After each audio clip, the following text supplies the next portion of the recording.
आगे हम पढ़ें तो हम यहाँ पर एक टॉपिक आता है literary source. Literary means written records, जो लिखा हुआ हमें पुरानी बुक से मिलता है उसके बारे में हम जानेंगे।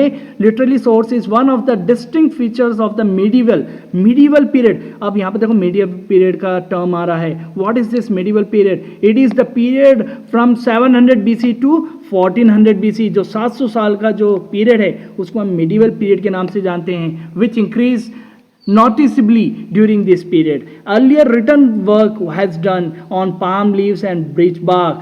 इसके मेडिवल पीरियड के पहले जो हमारा रिटन रिकॉर्ड जो हमें मिला है वो पाम लीव्स में या बीच बाग क्या होता है? बाग आप जानते हैं ना, वो छाल जो होते हैं, जो हम हमारे खेजड़ी के पौधे पे भी वो जो छाल होता है उसको बाग कहते हैं। उसको पीस के जो पेपर बनता था उसको बीच बाग कहते हैं। तो उस पर हमारा रिकॉर्ड मेडिवल पीरियड के पहले इस पाम लीव्स और बीच बाग में मिलता था। The reason for that is that there was no printing press in those days. पुराने ज़माने में, आज तो प्रिंटिंग प्रेस है, मशीन में डाला प्रिंट हो गया, बुक आ गई, लेकिन पहले के ज़माने में प्रिंटिंग प्रेस नहीं था। You all have heard about the invention of printing press. It was the Gutenberg who invented printing press for the first time, and it was developed after the medieval period. Literary source include the following. तो literary source, अब देखो इसमें दो category में बांटा गया है। Literary source means I am talking about the written records. तो रिटन रिकॉर्ड्स या तो ऑटोबायोग्राफीज में मिलता है या बायोग्राफीज में मिलता है। दो टर्म है यहाँ पर, ऑटोबायोग्राफी, यहाँ पर बायोग्राफी। तो पहले हम ऑटोबायोग्राफी के बारे में जानेंगे। ऑटोबायोग्राफी को हम हिंदी में जानते हैं आत्मकथा। ऑटोबायोग्राफी मीन्स आत्मकथा are those written records which were written by the person himself. जो रिटन रिकॉर्ड पर्सन खुद आपके बारे में लिखता है उसको ऑटोबायोग्राफी कहते हैं। जैसे आप इसको और सिंपल वर्ड्स में समझें तो हम डेली डायरी लिखने की आदत होती है कई जनों को, कई पर्सन्स को डेली डायरी लिखने की आदत होती है। जो भी उसने आज करा, कल करा, परसों करा, या उसने बीते हुए काल में जो करा वो सारा एक डायरी में लिखता है। तो वो रिकॉर्ड इतना बड़ा हो जाता था तो उसका एक बड़ा बुक छप के तैयार हो जाए, इतना रिकॉर्ड हो जाता था। उसी में एक नाम आता है बाबरनामा।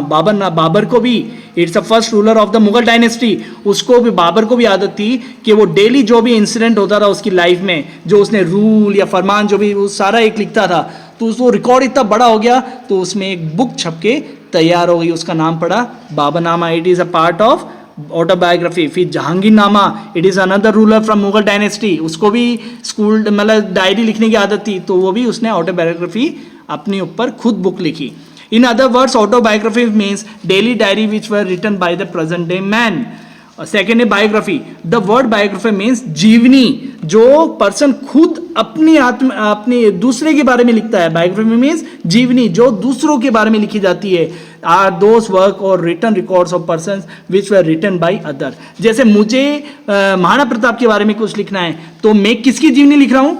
मैं महाराणा प्रताप की लिख रहा हूँ। अगर मैं लिखूंगा माई नेम इज देवेंद्र, अगर मैंने देवेंद्र ने महाराणा प्रताप के बारे में लिखा तो महाराणा प्रताप की बायोग्राफी लिख रहा है। अगर महाराणा प्रताप खुद लिखता तो वो ऑटोबायोग्राफी होती। आर्कोलॉजिकल सोर्सेस मीन्स वो चाहे टूल्स भी हो सकते हैं, ऑर्नामेंट्स भी हो सकते हैं, पॉटरी भी हो सकती है, कुछ भी हो सकता है। जो भी अवशेष जो खुदाई के दौरान हमें मिलते हैं उसको आर्कोलॉजिकल सोर्सेस कहते हैं।